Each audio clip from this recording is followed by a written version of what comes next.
दोस्तों 7-6 महीने पहले की बात है जब एक लड़का एक लड़की को शादी के लिए पसंद करने गया था, लेकिन वह लड़की उसे पसंद नहीं आती है और वह उसे शादी करने के लिए मना करने ही वाला था कि तभी वह लड़की की माँ को देखता है और उसे देखता है तो देखते ही रह जाता है और किसी से पूछता है कि ये कौन है, तो लोग कहते हैं उससे कि यह लड़की की माँ है। और फिर वह शादी के लिए हाँ कह देता है, यानी कि भले ही उसको लड़की पसंद नहीं थी, लेकिन वह जो लड़की की माँ थी वह उसे दिलो दिमाग में बैठ जाती है और फिर वह शादी के लिए हाँ कह देता है और शादी 16 अप्रैल 2025 को तय हो जाती है।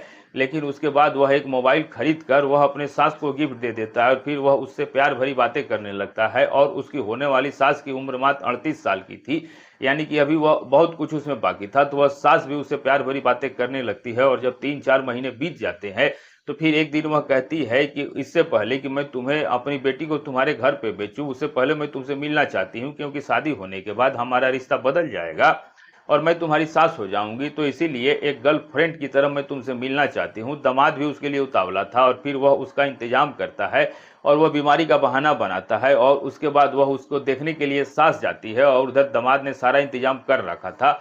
एक ही कमरा, एक ही बिस्तर और सोने वाले दो लोग, सास और दामाद। और फिर उसके बाद रात होती है और फिर वह बात होती है जिसके लिए वो पिछले 4 महीनों से तड़प रहे थे, तरस रहे थे। लेकिन दोस्तों इस एक रात में उनकी आग नहीं बुझती और उसके बाद वह उससे 5 और रातें गुजारते हैं और शादी से 1.5 महीना पहले। और जब उन दोनों का मन भर जाता है तो सास वहां से अपने घर पे आती है और फिर शादी की तैयारी में जुट जाती है। लेकिन दोस्तों उनकी कहानी यही खत्म नहीं होती है, असली कहानी तो अब शुरू होती है। दोस्तों क्या कुछ होता है सास और दामाद के बीच में, आइए जानते हैं पूरी कहानी इस वीडियो में।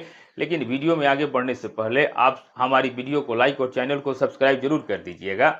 दोस्तों ये सच्ची कहानी है उत्तर प्रदेश के अलीगढ़ की। एक थाना लगता है मंडरात और उसी मंडरात थाने में एक गांव लगता है। उस गांव में एक जितेंद्र उर्फ जीतू नाम का आदमी रहता था और उसकी पत्नी और उसके 3 बच्चे थे। एक बच्ची जो सबसे बड़ी थी और उसके अलावा 2 बेटे थे। जितेंद्र जो था वह बेंगलुरु में कपड़ों का कारोबार करता था और उसकी पत्नी जिसका नाम सपना देवी होता है।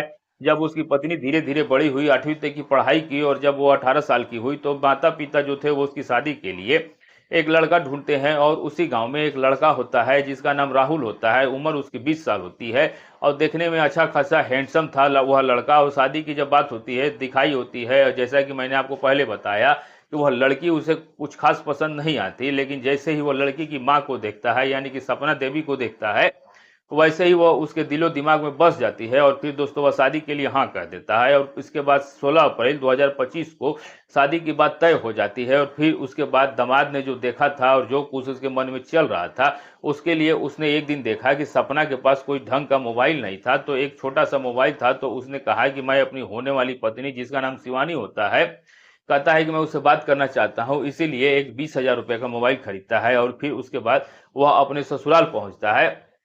अब गांव के बाहर ही अपने सास को बुलाता है यानी कि सपना को बुलाता है। और यहाँ पर दोस्तों वह अपनी पत्नी से ज्यादा अपनी सास से मिलने के लिए बेकरार था। अब वह इसी के लिए आया था, तो वह फोन सपना को दे देता है और फिर उसके बाद वह अपने गांव वापस आ जाता है। सपना जो थी वह उससे अब बातें करने लगती है।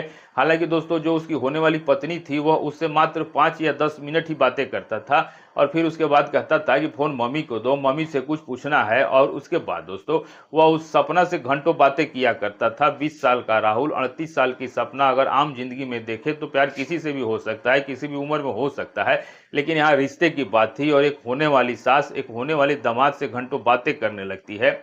और अगर सपना का पति की माने तो वह 24 घंटे में 16 से 17 घंटे सिर्फ उसी से बात करती थी। लेकिन जिसकी बेटी थी, जिससे वह शादी होने वाली थी, कभी इससे शक नहीं किया और कि आखिर ये दोनों क्यों इतनी बातें करते हैं। यहाँ तक कि जब वो बाथरूम में भी होती थी तभी उसका फोन आता था और कहता था कि मम्मी कहाँ पे है, तो वो कहता था कि मम्मी बाथरूम में है, तो कहता था कि उनको फोन दो। इस हद तक उन दोनों में बातें चलती थी, किसी को कोई शक नहीं हुआ। लेकिन जब 3-4 महीने जब इन दोनों में खूब बातें हो गई तो एक दिन सपना ने कहा कि बातें ही होती रहेंगी या फिर कुछ और होगा। तो जो दामाद था वो कहता है बिल्कुल होगा, लेकिन क्या करे, कैसे करे। तब वो कहती है कुछ भी करो, शादी से पहले मुझे तुमसे मिलना है। और उसके बाद दोस्तों वह दोनों एक खतरनाक प्लान बनाते हैं, जिसके मुताबिक जो राहुल था वह अपने बीमार होने का बहाना बनाता है और 1 मार्च 2025 को यानी कि शादी से तकरीबन 1.5 महीना पहले और उसके बाद उसे अपने घर पे बुलाता है। और जिस समय उसके घर पे कोई नहीं था, अब वह 5 दिनों के लिए लोग कहीं गए हुए थे, तभी वह बुलाता है। और उसके बाद दोस्तों बस जो भी होना था उन लोगों ने अपने ने पहले से तय करके रखा था।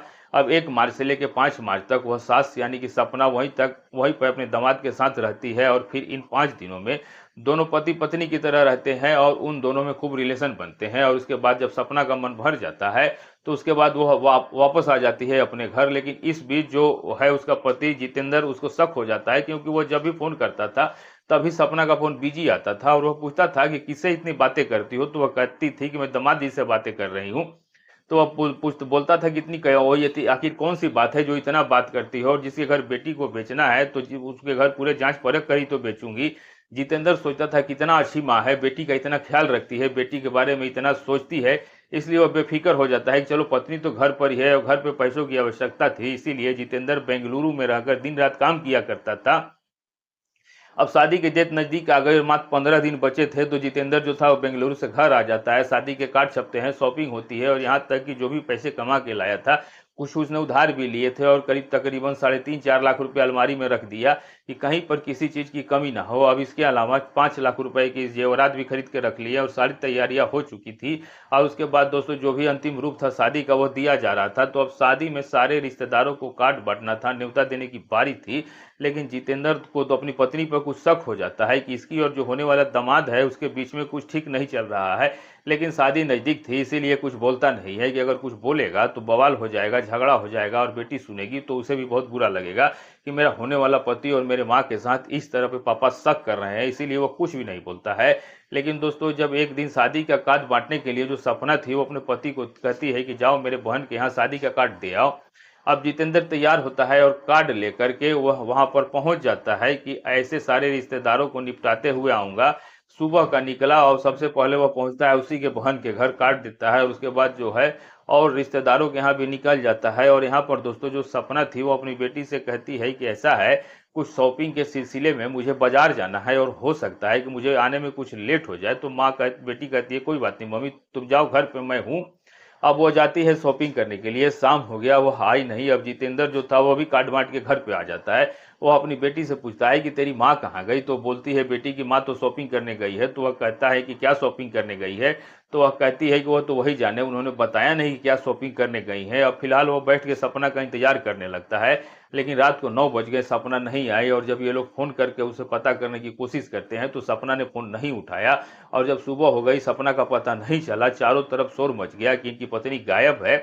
हालांकि दोस्तों जो जितेंद्र थी और उनकी जो बेटी थी वह ये लोगों से राज छुपाए रखा कि सारे रुपए और गहने लेकर के गई है। लेकिन दोस्तों जब सुबह हो गई, और आपको भी पता है कि सुबह में वो जब दामाद से बात करती थी, बेटी को भी पता था कि माँ मेरी होने वाले पति से बात करती थी, लेकिन यह दोनों एक दूसरे से कहने की हिम्मत नहीं जुटा पा रहे थे। तो हो सकता है कि वो राहुल के साथ ही चली गई हो। लेकिन दोस्तों फिर सुबह में जो शिवानी थी अपने पिताजी से कहती है कि एक बार राहुल को भी फोन करो, उसे पूछो, क्या पता उसको पता हो कि माँ कहाँ गई है।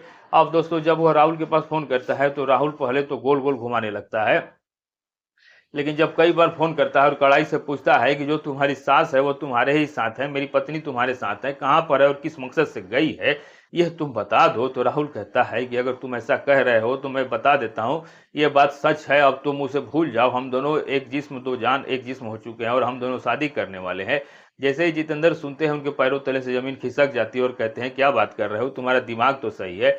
तो वह कहता है कि मेरा दिमाग तो सही है, तुम अपना दिमाग सही करो, तुम्हारी शादी को हुए 18 साल हो गए और 18 साल तुमने इनको चैन से जीने नहीं दिया, और जितना भी तुमने सताया है मुझे सारी बताया, और अब ये तुम्हारे साथ नहीं रहेगी, तुम इन्हें भूल जाओ। जितेंद्र कहते हैं ये कब से चल रहा है तुम लोगों का, तो वह सारी कहानी बता देता है कि जब से मैंने इनको देखा है तभी से मैं इनको पसंद करने लगा हूँ, और पिछले मार्च में जब ये 1 मार्च को मेरे घर पे गई थी और 5 दिन तक हम लोगों ने एक साथ गुजारे हैं, तो तुम समझ सकते हो कि हम दोनों की किस हद तक जुड़े हुए हैं। तो अब दोस्तों जितेंद्र को यकीन नहीं हो रहा था। उसके बाद वो सारी कहानी बेटी से बताता है, और बेटी जब रोने लगती है और कहती है कि मुझे पहले भी शक था लेकिन नहीं पता था कि माँ ये सब करेगी। उसके बाद जितेंद्र कुछ रिश्तेदारों की राय लेता है, उसके बाद थाने पहुंचता है और वहां पर जाकर अपनी सारी आप बीती बताते हैं, और फिर पुलिस भी हैरान हो जाती है। अब ये मामला सुर्खियों में आता है। उसके बाद उन दोनों के नंबर को सर्विलांस पे डाला जाता है, तो पता चलता है कि यहाँ घर के लोग परेशान है और वह दोनों उत्तराखंड के त्रिपुर में कहीं रिंगरियां मना रहे हैं और किसी होटल में छिपे हुए हैं। अब दोस्तों इधर जितेंद्र परेशान हो जाते हैं, बेटी को सदमा लग जाता है और उसकी तबीयत खराब हो जाती है, वो अस्पताल पहुंच जाती है। और उसे दोस्तों ग्लूकोज चढ़ता है, उसे डिप्रेशन की दवाई दी जाती है और इधर ये दोनों उत्तराखंड में जाकर सुकून के पल बिताते हैं। और फ़ोन करने पे जो राहुल था वह इन्हें ही हरकाता है, अपने होने वाले ससुर को धमकाता है कि तुम लोग इसको भूल जाओ। दोस्तों एक ज़माना था जब सास दामाद से पर्दा किया करती थी, उसे अपना मुँह नहीं दिखाती थी। अगर आप 40-50 साल या उससे ऊपर के होंगे तो आपको पता होगा, और ये एक आज का ज़माना है कि जो दामाद सास दामाद के सामने बेपर्दा हो चुकी है, अपने देश में अपने कुकर्मों की पहचान बयां कर रही है। दोस्तों उम्मीद है कि बहुत जल्दी ये दोनों पकड़े जाएंगे, लेकिन दोस्तों जब पकड़े जाएंगे तो किसी को क्या मुंह दिखाएंगे, ये सोचने वाली बात है। और फिलहाल आज के लिए इतना ही।